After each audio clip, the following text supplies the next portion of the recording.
चलिए आज बात करेंगे सीटेट के हिंदी के संदर्भ में। और सीटेट के हिंदी से जुड़े प्रीवियस क्वेश्चन कुछ जो है आज के दिन जो पूछा जाता है प्रीवियस क्वेश्चनों से, उन प्रश्नों के संदर्भ में बात करेंगे। तो 2021 और 22 का शुरुआत एग्जाम का कुछ ही दिनों में होने वाला है। तो आप लोग यदि पहली बार आए हैं तो ज़रूर इसको हमारे यूट्यूब चैनल के माध्यम से इनके प्ले लिस्ट में हिंदी और संस्कृत से जुड़े लिस्ट में सीटेट के हिंदी और संस्कृत का ये कंटेंट है, आप भली भांति इसको देख सकते हैं, जो कि एक एक कंटेंट बहुत ही बेहतरीन ढंग से बताया गया है। तो चलिए आज जो बताने वाले हैं वह किस प्रकार के प्रश्न हैं इन पर बात करते हैं। जैसे कि पहला क्वेश्चन आप देख पा रहे होंगे, सबसे पहले जो सीटेट 2021 और 22 के संदर्भ में लिखा हुआ है, और ये पहला प्रश्न है आदिकाल की रचना है। मतलब इनमें आदिकाल है, उनकी रचना कौन है। तो सबसे पहले देखिए यहाँ एक में है अखरावट, दो में है छत्रसाल दशक, और तीसरा में है दीपशिखा, चौथा में है खुमासन रासो। तो इस प्रकार से है। तो इनका जो है आदिकाल की रचना जो है वह खुमान रासो का है।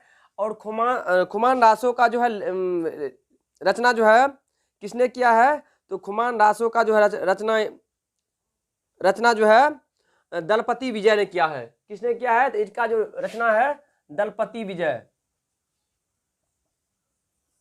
विजय ने इसका किया था। अब बात करें आदिकाल के रचना जो है वह दलपति विजय के द्वारा किया गया है, जो कि यह खुमासान रासो है। चलिए अखरावट की बात कर रहे हैं। अखरावट जो है मलिक मोहम्मद जोशी के द्वारा किया गया है। मलिक मोहम्मद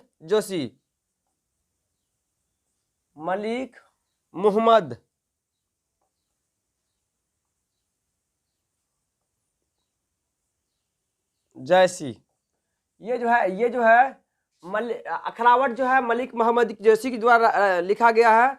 और ये किस काल की है, तो ये भक्ति काल का है। यदि पूछा जाए ये कौन सा काल का, तो भक्ति काल। ये किस काल की है, भक्ति काल का है। यदि फिर छत्रसाल के बारे में बात करें तो छत्रसाल किस काल की है, तो ये छत्रसाल जो है रीति काल की है। काल की बात करें तो यह रीति काल का होगा। कौन सा काल का, रीति काल का। और इसको लिखा है किसने, तो सबसे पहले इसके बारे में बताएं तो इसके जो है भूषण द्वारा लिखा गया है। किसके द्वारा लिखा गया है, छत्रसाल, ये भूषण के द्वारा लिखा गया है। छत्रसाल रीति काल का रचना है और ये भूषण के द्वारा लिखा गया है। अखरावट मलिक मोहम्मद जैसी के द्वारा लिखा गया है और ये भक्ति काल की रचना है। अब दीपशिखा की बात करें तो ये महादेवी वर्मा के द्वारा लिखा गया है। किसके द्वारा, महादेवी वर्मा के द्वारा। और ये बात करें किस काल की, तो ये आधुनिक काल की है। आधुनिक काल की है। और ये किसके द्वारा लिखा गया है, तो ये महादेवी वर्मा के द्वारा। ध्यान रखिएगा, महादेवी वर्मा।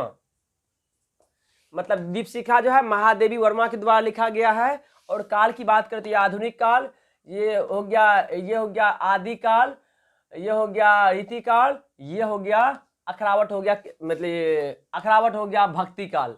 इस प्रकार से आप ध्यान रखिएगा किस काल से जुड़े हुए कौन सा रचना है और इनके लेखक कौन है, इनके बारे में भी हम इस चीज को बारीकी से बता दिए, इस चीज को ध्यान रखिएगा। चलिए हम आगे बात करें तो कहते हैं आचार्य रामचंद्र। कौन, आचार्य रामचंद्र शुक्ल का निबंध संग्रह है। एक में है माटी का फूल, दो में है चिंतामणि, तीन में है क्षण बोले कन मुस्कुराए, चार में है आलोक पर्व।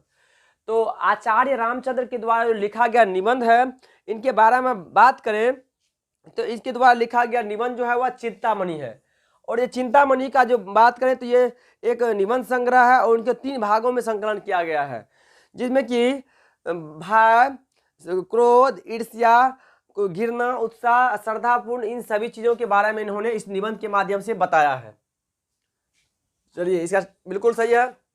चलिए बात अगला करें, कहते राष्ट्रकवि रामधारी सिंह दिनकर को उर्वशी के लिए ज्ञानपीठ पुरस्कार किस वर्ष प्रदान किया गया। तो ये ध्यान रखिएगा, राष्ट्रकवि रामधारी सिंह दिनकर को जो है सबसे पहले इसके लिए उर्वशी के लिए उसको ज्ञानपीठ पुरस्कार दिया गया। और कब दिया गया, एक में है 1971 ईस्वी, दो में है 1972 ईस्वी में, तीन में है इसमें और इसमें 1973 में, 1975 में। ये ध्यान रखिएगा जो है रामधारी सिंह दिनकर को ज्ञानपीठ पुरस्कार 1972 ईस्वी में उर्वशी के लिए दिया गया था।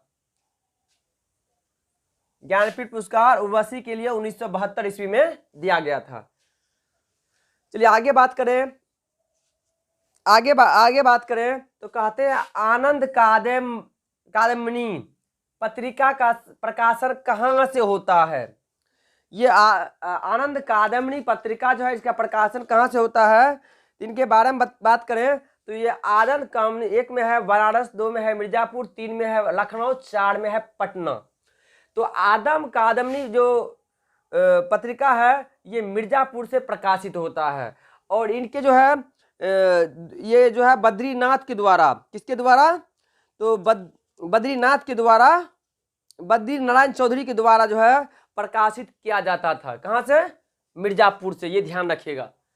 चलिए आगे बात करें, कहते हैं शहद। शहद शब्द है, मतलब ये शहद किस प्रकार का शब्द है। 1 में है तत्सम, 2 में है तद्भव, 3 में है देशज, 4 में है आगत। तो ये बात करें शहद के संदर्भ में तो शहद जो है तत्सम, तद्भव, देशज, आगत, इन शब्दों में यह आगत शब्द है। और शहद शब्द के बारे में बात करें तो ढेर सारे विदेशी शब्द जो है हमारे जो है हिंदी में इस तरह से चलता ही जाता है। बहुत ऐसे शब्द है जो कि वह आगत है, मतलब आए हुए शब्द है ये। चलिए आगे बात करें, कहते हैं मुकुंद किसका पर्याय है, मतलब ये मुकुंद जो है किसका पर्याय है। तो 1 में है विष्णु, 2 में है शिव, 3 में है सूर्य, 4 में है कामदेव। तो इनमें जो है मुकुंद किसका पर्याय है, तो इनके बारे में बात करें, मुकुंद के बारे में, मुकुंद किसका पर्याय शब्द है, तो मुकुंद के बारे में जान लेते हैं। मुकुंद जो है यह विष्णु का पर्याय शब्द है। किसका है, विष्णु का पर्याय शब्द है। चलिए आगे बात करें तो कहते हैं करपट का तद्भव रूप है, मतलब ये करपट जो है इसका तद्भव रूप क्या है। 1 में है कपट, 2 में है कारपेट, 3 में है कपूर, 4 में है कपड़ा। तो इसके बारे में बात करें करपट का, तो देखिए इसमें जो होता है करपट का जो तद्भव रूप होता है वो कपड़ा होता है। ऑप्शन नंबर इसका बिल्कुल 4 सही होगा और ये होगा कपड़ा होगा। क्या होगा, कपड़ा होगा। चलिए आगे हम बात करें, अर्धस्वर है, मतलब इनमें अर्धस्वर अर्थात आधा स्वर कौन है।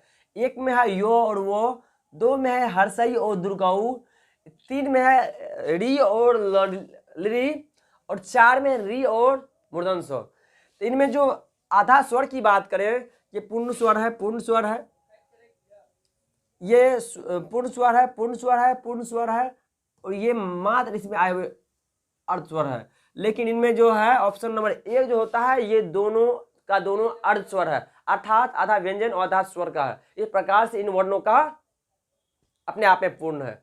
यहाँ देख पा रहे होंगे स्वर स्वर, इसमें भी स्वर है, इसमें एक व्यंजन से जुड़ा अर्थात अर्ध स्वर ये एक है, लेकिन इनमें दोनों में दोनों जो है अपने आप में व्यंजन है और दोनों जो है अर्ध स्वर है।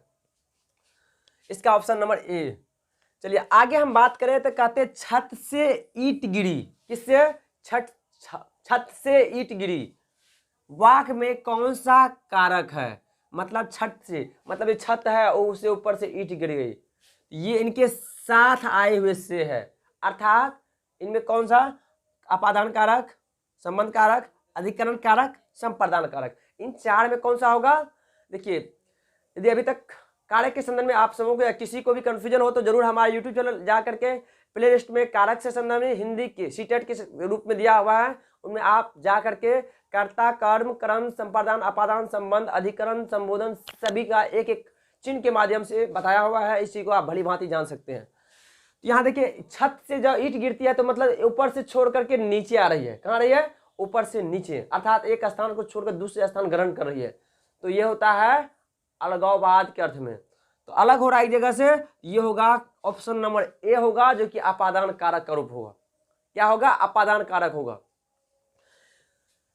चलिए अगला हम बात करें तो कहते हैं महोमी। महोर्मी, महोर्मी का संधि विच्छेद है, मतलब महोर्मी जो संधि शब्द है उसका विच्छेद क्या है। 1 में है महत जोड़ उर्मी, 2 में है महाजोड़ उर्मी, 3 है महाजोड़ उर्मी और 4 है महत जोड़ मर्मी। इनमें क्या होगा।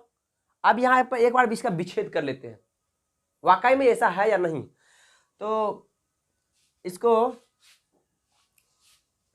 हम यहाँ करते हैं। महौर्मी है तो महाजोड़ उर्मी होगा। क्या होगा? महाजोड़ उर्मी होगा।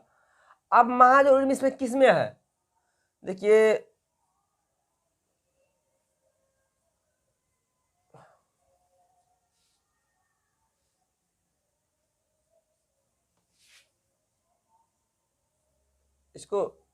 इसमें इसका ऑप्शन नंबर बिल्कुल सी होगा, महाजोड़ उर्मी होगा। आप कैसे?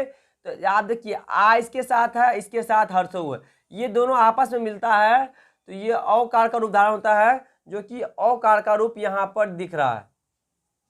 इस प्रकार से आप इन चीज को ध्यान रख सकते हैं। और जब विच्छेद होता है तो विच्छेद किए हुए शब्दों को भी आप ध्यान इस प्रकार से रख सकते हैं। तो चलिए, अभी तक हमारा यदि वीडियो अच्छा लगा हो तो जरूर लाइक कीजिए, सब्सक्राइब कीजिए, शेयर कीजिए और कमेंट भी अवश्य कीजिए। और साथ ही साथ आप लोगों को मैं बताना चाहता हूं, जो आज अर्थात 8 से 9 PM में हिंदी से जुड़े हुए सीटेट 2021 के लिए इम्पोर्टेंट, चाहे वह गद्य खंड हो, काव्य खंड हो, ऑनलाइन के माध्यम से हमारे यूट्यूब चैनल US मीडियम के माध्यम से दिया जाएगा। जरूर